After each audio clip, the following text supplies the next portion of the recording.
बहुत लंबा उनका इतिहास रहा है, हम लोगों ने देखा है और बचपन से देखा है। 1983 में ये जो धरती हमारी है, कामरेड रामपाल यादव जी अभी गाना गा रहे थे, धरती हमारी है ग्रामे गाँव। 1983 में 13 जनवरी को हमने ड्रामा कामरेड का करवाया था और वो हमारे गांव में हुआ था। ठंडक बहुत थी लेकिन वो कार्यक्रम कराया गया था और कार्यक्रम में हजारों लोग उपस्थित हुए थे और उसी समय पहली बार हमने उनके ड्रामों को देखा था और उसके बात का एहसास किया था कि जो लोग नहीं समझ सकते हैं इन बातों को, मंच से बातों को नहीं समझ सकते हैं, सीधे भाषण की बातों को नहीं समझ सकते हैं, वो संस्कृति के माध्यम से और जो हमारी कला है उसके माध्यम से कामरेड राजबली यादव जी लोगों के जेहन में प्रवेश कराने का तरीका नया निकाला था उन्होंने और ये काम कर रहे थे। हमने देखा बहुत सी जगहों पर उनका ये जो धरती हमारी है, हम धरती के लाल, जब ड्रामा चलता था तो कहीं होने नहीं पाता, तमाम जगहों पर ये लड़ाइयां हुई। पूरे मिल्कीपुर विधानसभा में संघर्ष हुआ और संघर्ष होते होते स्थिति ये हो गई कि 2 अप्रैल 1984 को एक बहुत बड़ा प्रदर्शन इनायत नगर की पुलिस के खिलाफ हुआ। बहुत ज्यादती उस समय हो रही थी। स्वर्गीय बाबू जी भारतीय कम्युनिस्ट पार्टी से एमएलए हुआ करते थे और अभी उस संघर्ष की चर्चा भाई भीम जी भी कर रहे थे, हमारे साथी भाई सूर्यकांत पांडे जी ने भी किया। वहां कितना बड़ा अन्याय था, कितनी बड़ी ज्यादती थी, आप इस बात को नहीं समझ सकते हो। लेकिन देश की आजादी के लिए जो लड़ाई हमारे कामरेड राजबली यादव जी ने लड़ी है, उससे ज्यादा अन्याय देश की आजादी के बाद लोगों ने करने का काम शुरू किया था। और जिस समय यह प्रदर्शन हुआ था उस समय उत्तर प्रदेश के मुख्यमंत्री इसौली विधानसभा के विधायक श्रीपद मिश्रा जी मुख्यमंत्री हुआ करते थे। उनके जमाने में यह प्रदर्शन किया गया और उनको बहुत ज्यादा नाराजगी थी। नाराजगी इस बात से थी कि हमारे 2-3 कामरेड लोग सुल्तानपुर में जब श्रीपद मिश्रा जी सभा कर रहे थे, बहादुर तमाम सिपाही थे, वहां की तमाम समस्याओं को लेकर के, वहां के स्टूडेंट के सवाल के लेकर के श्रीपद मिश्रा मुख्यमंत्री को जूते से मारने का काम, मंच पर फेंकने का काम किया। इसलिए उनको और खुन्नस हो गई थी और इसलिए उन्होंने 2 अप्रैल 1984 को जब हमारा प्रदर्शन शांतिपूर्ण तरीके से निपट गया, सभा हो गई, लोगों की वापसी हो रही थी, उस समय कांग्रेसियों के साथ मिल करके पुलिस वालों ने गोलियां चलाने का काम किया था। तो सोचने के बाद एक बार ये ध्यान करता है कि अंग्रेजों के हुकूमत में भी इतना अत्याचार नहीं हुआ था जितना हमारी सरकार ने हमारे देश में आजादी के बाद सहना पड़ा, और वो भी ऐसे बहादुर सपूत को सहना पड़ा जिन्होंने आजादी के लिए क्रांतिकारिता के साथ, मजबूती के साथ लड़ करके देश को आजाद कराने का काम किया था। ऐसे कामरेड के साथ हुआ। गोलियां चलाई जाती हैं, सैकड़ों लोग घायल होते हैं। मैं भी मोटरसाइकिल से आया हुआ था और मैं वापस चला गया था गांव। जब मैं गया तो एक आदमी साइकिल से भाग करके गया और बताया गया कि वहां पर गोलियां चल रही हैं। मैं तुरंत मोटरसाइकिल से भाग करके इनायत नगर थाने के सामने आ गया। देखा तो वहां बाग में पूरी तरीके से पूरी फोर्स फैली हुई थी। कामरेड राजबली यादव जी की हमको बताया गया गिरफ्तारी हो चुकी है।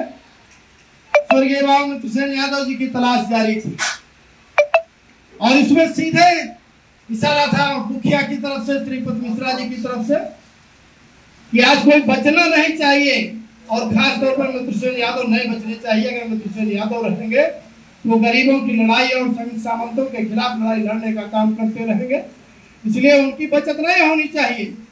लेकिन सौभाग्य ये और आपका आशीर्वाद, उस समय जब गोलियां चलाई जा रही थी तो बाबूजी आगे बढ़ रहे थे, तमाम लोग उनको पीछे खींच करके ले जा रहे थे कि अगर आपके साथ कुछ हो गया तो बहुत बड़ी लड़ाई बिगड़ जाएगी और गरीबों की जो लड़ाई लड़ी जा रही वो लड़ाई नहीं लड़ी जा सकती। तमाम लोग उनको खींच करके पीछे ले गए।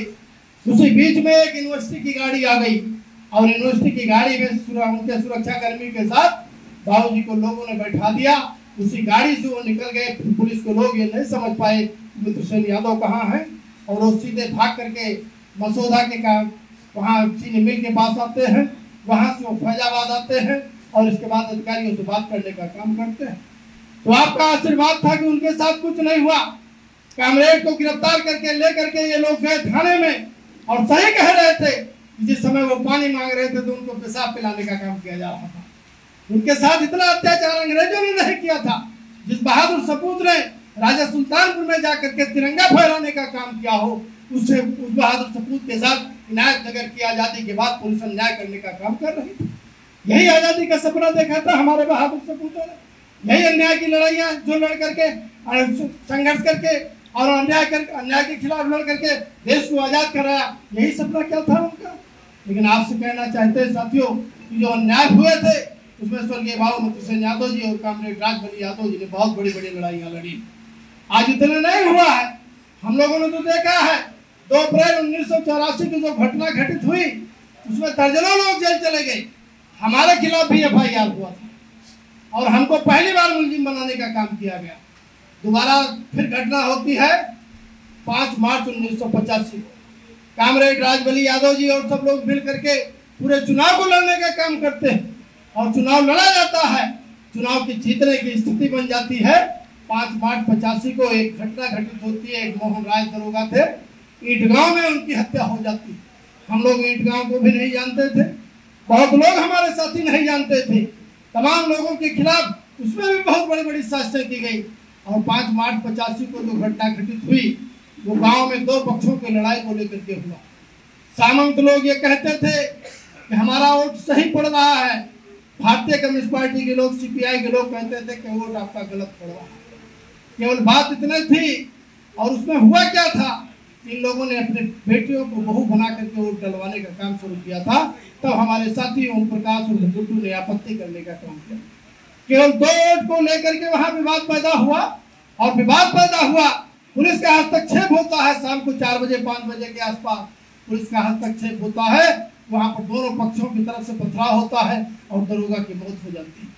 दरोगा की मौत होने के बाद पूरे प्रदेश में हड़कंप मच जाता है। श्रीपद मिश्रा जी मुख्यमंत्री थे, वहां से आदेश आ जाता है, सीधे हम लोगों के खिलाफ मुकदमे लिखे जाते हैं और हम लोगों को जेल जाना पड़ता है। हम जेल गए, 6 महीने रहे, हमारी गिरफ्तारी हुई और तमाम हमारे साथियों की गिरफ्तारी हुई। कामरेड राजबली यादव जी को छोड़ करके बाबू हरनारायण सिंह के खिलाफ मुकदमा लिखा गया, कामरेड कमलासन पांडे के खिलाफ मुकदमा लिखा गया, हृदय राम के खिलाफ मुकदमा लिखा गया, स्वर्गीय बाबू जी के खिलाफ मुकदमा लिखा गया, हमारे खिलाफ लिखा गया और हमको जेल भेजने का काम किया गया। आज हम आपसे कहना चाहते हैं कि बहुत बड़ी साजिशें होती रही केवल राजनीति को कमजोर करने के लिए।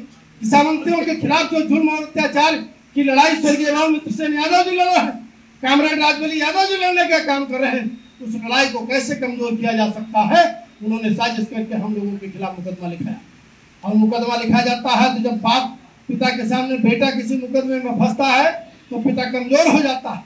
लेकिन आपका आशीर्वाद था, आपकी ताकत थी। कितनी लड़ाइयां होने के बावजूद हम भले जेल चले गए हो, लेकिन अन्याय के खिलाफ स्वर्गीय बाबू मोती सिंह यादव जी, कामरेड राजबली यादव जी ने कभी घुटना नहीं टेका। उन्होंने लड़ाइयों को लड़ने का हमेशा काम किया। साथियों, हम आपसे कहना चाहते हैं, हमारे साथी भाई ठीक कह रहे थे सूर्यकांत पांडे जी कि आज हम लोग कमजोर हुए हैं और ये बात सही है कि जिस तरीके से अंग्रेजी हुकूमत से भी बदतर स्थिति पैदा कर दी गई है, उसमें हम लोग कहीं ना कहीं कमजोर हो गए हैं। ये हम जानते हैं, हमको भी बहुत तकलीफ होती है। आज तकलीफ आप देख लीजिए भदरसा में क्या हो रहा, दर्द बहुत है, लेकिन हम लोग देख रहे हैं कि किस तरीके का अन्याय हो रहा। गुनाहगार एक है और गुनाहगार एक होने की वजह से पूरे भदरसा के लोगों को आज नाजायज तरीके से प्रताड़ित करने का काम किया जा रहा है। आज वहाँ अन्याय हो रहा है, कोई इस अन्याय की आवाज उठाने के लिए नहीं है। हमारे नेता माननीय अखिलेश यादव जी और पवन पांडे जी बैठे हैं, DNA टेस्ट की मांग कर लेते हैं तो लोग विरोध करने का काम करते हैं। आज वही काम उत्तर प्रदेश की पुलिस और उत्तर प्रदेश की मुखिया वही काम करने का काम कर रहे हैं जो हमारे नेता माननीय अखिलेश यादव जी ने इस बात को उठाने का काम किया। आज इतना अन्याय नहीं हो रहा है।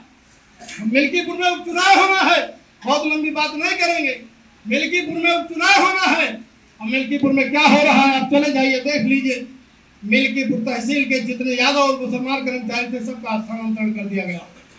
थानों पर यादव और मुसलमान नहीं है, ब्लॉकों में यादव और मुसलमान नहीं है। पूरे मिल्कीपुर में स्थिति यह हो गई है कि यादव और मुसलमान को अछूत मान करके उनको बाहर करने का काम किया जा रहा है। ये अन्याय स्वर्गीय सरकार करने का काम कर रहे हैं। हम लोग देख रहे हैं इस बात को और महसूस भी कर रहे हैं। आपको हम बताना चाहते हैं, आपसे हम कहना चाहते हैं कि आप लड़ाई के लिए तैयार रहिए, समय का इंतजार करिए और वहां पर जिस तरीके की लामबंदी होगी हमारे नेता हम लोग बैठेंगे, माननीय अखिलेश यादव जी से बात करेंगे, कौन सी रणनीति आप तय करोगे, कैसे रणनीति बनेगी, जो आपके आतंकी लोग आतताई लोग इस तरीके का काम कर रहे हैं उनका मुकाबला कैसे किया जाएगा, रणनीति बना करके हम लोग लड़ाई लड़ने का काम करेंगे और उनको मुंहतोड़ जवाब देने का भी काम करेंगे। हम आपको लड़ाई बहुत है और बातें बहुत सी हैं, लेकिन हम आज बहुत बात नहीं करना चाहते हैं। अभी हमारे कई साथियों को बोलना है और सभी साथी अपनी बात को रखने का काम करेंगे। लेकिन कामरेड राजबली यादव जी का जो सपना था, जो इनकी मंशा थी, बचपन से मैं इनको जानता था और जब भी मिलते थे हमेशा बाबूजी प्रणाम पैर छू करके हम लोग हमेशा आशीर्वाद लेने का काम करते, हमेशा इनसे हमने आशीर्वाद दिया और उन्होंने आशीर्वाद हमें हमेशा देने का काम किया। इनके कहने पर जो भी चीजें होती थी, हालांकि हम लोग फैजाबाद में रह नहीं पाते थे क्योंकि बाबूजी की एक आदत हमारे थी स्वर्गीय बाबू सिंह यादव जी की, कि अगर हम उनके पास आ जाते थे तो हमको ये पूछते थे किस काम से आए, कोई काम तो नहीं है, तो हम बता देते थे कोई काम नहीं है, आप लौट करके घर चले जाइए और घर पर अपना काम देखिए। यह हमेशा ये कहा जाता था क्योंकि उस समय उनके साथ रामचंद्र यादव हुआ करते थे और जब तक वो रहते थे तब तक हम उनके पास नहीं खड़े हो सकते थे। तो हम लोगों के साथ भी थोड़ा सा राजनीति में भी कहीं ना कहीं कुछ ना कुछ हमारे साथ भी गड़बड़ियाँ हुई हैं, लेकिन हमने कभी उसको महसूस नहीं किया और न कभी आपसे हमने चर्चा करने का काम किया है। लेकिन इतना जरूर कहना चाहते हैं कि राजनीति में जो हुआ है और जो हो रहा है उसको भी देख रहे हैं और हमारे साथी सूर्यकांत पांडे जी, पवन पांडे जी जो बात कर रहे हैं, आज जो स्थिति पर हो रही है और जिसके बारे में बात कर रहे हैं उसको बखूबी मैं महसूस कर रहा हूँ। तो थोड़ा सा समय हमको दे दीजिए, इंतजार कर लीजिए, बहुत अच्छी लड़ाई बनेगी और फैजाबाद को हम इतना बता देना चाहते हैं कि ना हम सुल्तानपुर बनने देंगे, ना प्रतापगढ़ बनने देंगे, ना हम गोंडा बनने देंगे, लड़ाई को लड़ने का काम जरूर करेंगे। धन्यवाद, बहुत बहुत शुक्रिया।